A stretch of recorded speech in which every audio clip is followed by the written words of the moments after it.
नमस्कार, मैं हूं आनंद कुमार सिंह और आप देख रहे हैं न्यूज इंडिया।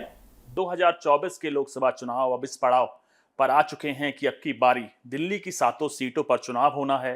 और दिल्ली की अगर बात की जाए तो देश की राजधानी के साथ वो पावर सेंटर है जिससे पूरा देश दिशा और दशा देखता है। और अगर दिल्ली की बात की जाए तो इस बार दिल्ली की सबसे हॉट और प्रोफाइल सीटों में से एक नई दिल्ली से उम्मीदवार बासी स्वराज हमारे साथ हैं। मैम, आपका स्वागत है न्यूज इंडिया पे। नमस्कार, बहुत बहुत धन्यवाद। सबसे पहले तो आइए बात शुरू करते हैं और क्वेश्चन सबसे पहला ये होगा कि आपके प्लान ऑफ एक्शन क्या होते हैं? अगर आपको जनता चुनती है तो प्लान ऑफ एक्शन आपके क्या होंगे? देखिए, ये राष्ट्रीय चुनाव है तो यहाँ पर राष्ट्रीय मुद्दे प्राथमिकता रखते हैं, पर एक बहुत ही अहम मुद्दा है जो दिल्ली के लिए महत्व रखता है। वो ये है कि कई ऐसी जन कल्याणकारी योजनाएं हैं जो यशस्वी प्रधानमंत्री श्री नरेंद्र मोदी जी ने चलाई हैं, जिनको द्वेष की राजनीति के कारण माननीय मुख्यमंत्री अरविंद केजरीवाल जी ने दिल्ली में लागू नहीं होने दिया। पीएम आवास योजना हो गई, जैसे आयुष्मान भारत हो गई। आयुष्मान भारत में आप जानते हैं कि लाभार्थी को 5 लाख रुपए सालाना का मुफ्त हेल्थ कवर मिलता है इलाज के लिए। और अब तो मोदी जी ने संकल्प लिया है कि आने वाले कार्यकाल में आयुष्मान भारत का आयाम बड़ा कर दिया जाएगा, उसमें ट्रांसजेंडर कम्युनिटी को भी लिया जाएगा और हमारे देश के जितने भी वरिष्ठ नागरिक 70 बरस से बड़े हैं वे भी इसके आयाम में, लाभार्थी के आयाम में लाए जाएंगे। तो मेरी पहली मुहिम, अगर जनता सेवा का मौका देती है, मैं दिल्ली की जनता को वंचित नहीं रहने दूंगी, चाहे मुझे कानून का दरवाजा क्यों ना खटखटाना पड़े। इसलिए सबसे पहली मुहिम होगी कि आयुष्मान भारत जैसी जन कल्याणकारी योजनाएं दिल्ली में भी लागू हों और दिल्ली की जनता आम आदमी पार्टी की स्वार्थ की राजनीति की विक्टिम ना बने।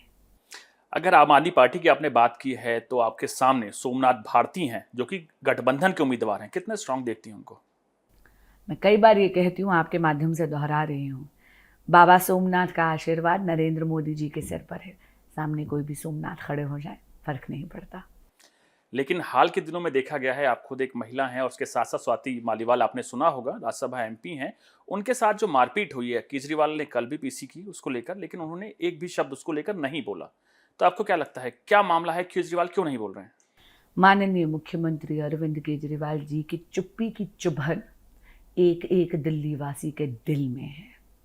दुशासन की तरह उनके सचिव ने एक स्त्री के साथ अभद्रता करी और माननीय मुख्यमंत्री अरविंद केजरीवाल जी दिल्ली के मुखिया या आम आदमी पार्टी के मुखिया की भूमिका नहीं निभा रहे, दुर्योधन की भूमिका निभाते हुए उसी अभियुक्त के लिए धरने पर बैठ गए जिसने स्त्री के साथ अभद्रता करी, उन पर हाथ उठाया। कितनी अजीब बात है कि कार्रवाई की तो उनकी कोई नीयत नहीं थी, हाँ, प्रोत्साहित करने की नीयत जरूर दिख रही थी। इसीलिए अभियुक्त को लेकर वे लखनऊ के दौरे पे चले गए और अभियुक्त जब अरेस्ट हुए तो कहाँ से हुए?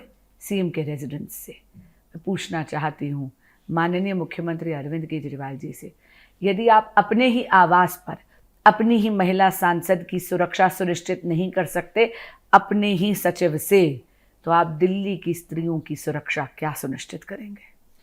इस मामले में भी देखा गया कि कई बार होता था कि सीसीटीवी अरविंद केजरीवाल कहते थे कि दिल्ली भर में मुझे लगाना है और मैं लगाऊंगा, लेकिन उनके घर में सीसीटीवी नहीं था, फोन फॉर्मेट कर दिया गया विप्लव कुमार का। तो कहीं ना कहीं देख के ये लगता है कि सबूत मिटाने की कोशिश की गई और आम आदमी पार्टी से खुद आतिशी आई, उन्होंने बोला मारपीट नहीं हुई, लेकिन मेडिकल में ये चीज की पुष्टि हुई है कि गर्दन पे, गले पे और पैर पे चोट के निशान हैं। मैं आपको सच बता रही हूँ, प्रोत्साहित की ही उनकी एक नीति रही है। जहाँ तक इस अभियुक्त की बात है, 31 आवर्स के बाद संजय सिंह जी ने एक प्रेस कॉन्फ्रेंस करी थी जिसमें उन्होंने पुष्टि करी थी कि वाकई ये वाकया हुआ। जब मेडिकल हुआ है स्वाति मालीवाल जी का, तो उससे जो इंजरीज आई हैं, अगर आपने एफआईआर देखी है, ये कहना कि मारपीट करी थी, ये बहुत शालीनता का तकाजा है। ज़रा देखिए कि वो किस स्थिति में थी। हमारा शास्त्र भी कहता है, रजस्वला स्त्री के साथ अपराध अक्षम्य पाप है, अक्षम्य पाप। वो कहती रही कि मैं रजस्वला हूं, तो भी अभियुक्त रुके नहीं। क्या किया? जरा एक बार एफआईआर की एलिगेशंस देख लीजिए। मैं ज़्यादा नहीं बोल रही हूं क्योंकि मैटर सब जुडिस है, लेकिन ये कहना कि वाकया हुआ ही नहीं, बहुत ही शर्मसार करने वाली बात है। और बिल्कुल सीसीटीवी की फुटेज मिटाई गई, सबूतों को मिटाने का एक प्रयास है। पर कितनी शर्मसार करने वाली बात है, स्वाति मालीवाल जी कोई साधारण स्त्री नहीं है। ये उस पार्टी की वो कार्यकर्ता हैं जो अन्ना हजारे के आंदोलन में केजरीवाल जी के साथ थी। ये डीसीडब्ल्यू की अध्यक्षा थी। ये राज्यसभा की सिटिंग एमपी हैं। और जो मैं आपसे कह रही हूं ना, दल की राजनीति को दरकिनार करके कह रही हूं, विचारधारा की भिन्नता को दरकिनार करके कह रही हूं। ये मैं इसलिए कह रही हूं क्योंकि मैं भी दिल्ली की वोटर हूं, और इसलिए क्योंकि मैं भी एक महिला हूं, और क्योंकि एक वकील हूं। मेरी आत्मा मुझे कचोटती है। मुझे लगता है आम आदमी पार्टी के लीडर्स की आत्मा भी उनको कचोटनी चाहिए। लेकिन आम आदमी पार्टी की बात करें तो वो आप पर भी आरोप लगाते हैं कि बांसुरी स्वराज के पीछे अगर स्वराज नहीं होता तो बांसुरी आज नई दिल्ली से बीजेपी की सांसद उम्मीदवार नहीं होती। ये इत्तेफाक की बात है कि ये टिकट पर नाम बांसुरी स्वराज का है। आप मुझे किसी भी नाम से पुकारें, हूं मैं केवल कमल का फूल। ये टिकट भारतीय जनता पार्टी के प्रत्येक कार्यकर्ता का टिकट है। और इस बात की आड़ में जो परिवारवाद का आरोप वो लगा रहे हैं, उसका जवाब भी मैं दे देती हूँ। हमारे यशस्वी प्रधानमंत्री श्री नरेंद्र मोदी जी ने पार्लियामेंट से ये कहा था, मैं दोहरा रही हूँ उनकी बात, केवल इसलिए क्योंकि मेरी माता जी पॉलिटिकल लाइफ में थी, इसका अर्थ ये नहीं है कि राजनीति मेरे लिए निषेध है। मुझे भी स्ट्रगल का, संघर्ष का, मेहनत का और करबद्ध प्रार्थना करने का उतना ही मौका मिलता है जितना कि एक और कार्यकर्ता जिनके माता पिता शायद जनप्रतिनिधि नहीं थे। परिवारवाद अवश्य होता यदि आते ही आप पार्टी को अपनी जागीर मानकर नंबर 1 के दावेदार बन जाते हैं। सीएम आप बनेंगे, पीएम आप बनेंगे, पार्टी के कन्वीनर आप बनेंगे। क्यों? क्योंकि आप एक पर्टिकुलर परिवार से आते हैं। अगर गठबंधन की बात की जाए बांसुरी जी, तो देश भर की अगर बात की जाए तो गठबंधन को कितना मजबूत देखती हैं आप? जी बिल्कुल मजबूत नहीं मानती हूँ, जर्जर कर कर भुरभुरा रहा है। कितनी अजीब बात है। कांग्रेस और आम आदमी पार्टी की ही बात कर लेते हैं।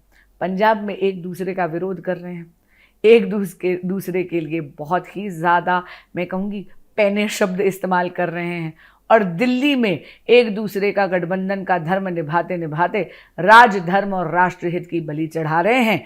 चुप्पी साधी हुई है कांग्रेस भी और आम आदमी भी, चाहे वो स्वाति मालीवाल जी वाला इशू हो, चाहे वो अंकुश नारंग वाला इशू हो, चाहे वो संदेश खाली वाला इशू हो। भारत की जनता बहुत समझदार है, बहुत जागरूक है, और वो जानती है कि ये इंडिया अलायंस केवल मीडिया में है। अगर बात की जाए इंडिया अलायंस की दिल्ली में, तो कांग्रेस और आम आदमी पार्टी दोनों साथ हैं, लेकिन हाल के दिनों में देखा गया दोनों स्टेज शेयर नहीं कर रहे। स्वाति मालीवाल वाला केस हो तो कहीं ना कहीं इससे सीधे बीजेपी को प्रॉफिट हो रहा है, आप लोगों को प्रॉफिट हो रहा है। जिंदगी को प्रॉफिट और नुकसान की बैलेंस शीट में नहीं देखा जा सकता।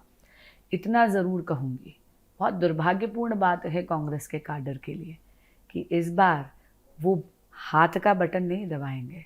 उनको मजबूर किया जा रहा है झाड़ू के लिए वोट करने के लिए। किस पार्टी के लिए? उस पार्टी के लिए जिसने जब भी सत्ता ली तो कांग्रेस को निगल कर ली, चाहे पंजाब हो चाहे दिल्ली हो। जब भी आम आदमी पार्टी सत्ता में आई है, कांग्रेस को निगल कर आई है। इसके कारण मैं जानती हूँ कि कांग्रेस का काडर बहुत ज़्यादा निराश और हताश है। दूसरी तरफ आप देखिए, अरविंद केजरीवाल जी ने तो शपथ ली थी अपने बच्चों की कि वे कभी भी कांग्रेस के साथ गठबंधन नहीं करेंगे, लेकिन 180 डिग्री का यू टर्न करा। इसके कारण उनकी खुद की क्रेडिबिलिटी, उनके काडर और उनके वोटर दोनों में इरोड हुई है। कांग्रेस के साथ अगर बात की जाए तो राहुल गांधी से लेकर तमाम बड़े नेता हैं जो भारत के चुनाव में पाकिस्तान तक से मदद मांग लेते हैं। तो कैसे देखती हैं इसको कि दिल्ली का चुनाव, भारत का चुनाव भारत में होने चाहिए, मुद्दों के यथार्थ पे लड़ना चाहिए और जनता के बीच में अपनी चीजें, पॉलिसीज लेके जानी चाहिए, लेकिन पाकिस्तान से मदद लें या पाकिस्तान का नाम क्यों आता है इस चुनाव में? क्योंकि ये राष्ट्र विरोधी प्रवृत्तियों से ग्रसित हैं।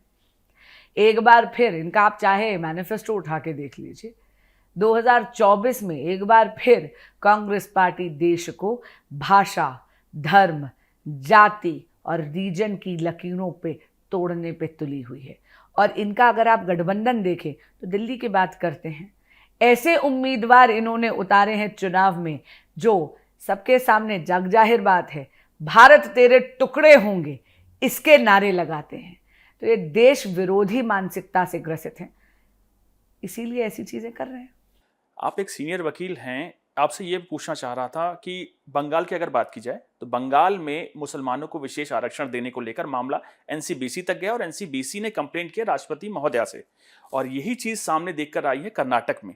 कर्नाटक में भी मुसलमानों को आरक्षण देने के लिए तमाम पैरामीटर्स को तोड़ा गया है। तो क्या ये कानूनी रूप से सही है?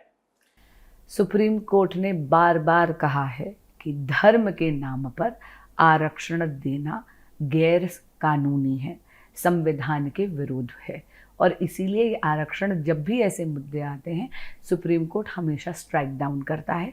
ये गलत है, ये चुनावी जुमला है और हमारे एक समुदाय के बहन भाइयों को गुमराह करने वाली बात है। आखिरी सवाल मेरा ये है कि अगर बात की जाए चुनाव के दौरान कई बार देखा है कि पीएम से रिलेटेड अभद्र भाषा का विवादित बयान कर दिया जाता है, तो क्या लगता है चुनाव के दौरान एक मर्यादा कहीं ना कहीं तो रहनी चाहिए? बिल्कुल रहनी चाहिए। भाषा का संयम सदैव रहना चाहिए। देखिए, व्यक्तिगत विरोध नहीं है, कोई दुश्मनी नहीं है। विचारधारा की भिन्नता हो सकती है, राजनीतिक भिन्नता हो सकती है, पर ये गरिमा तो विपक्ष हमेशा तोड़ता है। ठीक है मैम, हमसे बात करने के लिए बहुत बहुत शुक्रिया। बहुत बहुत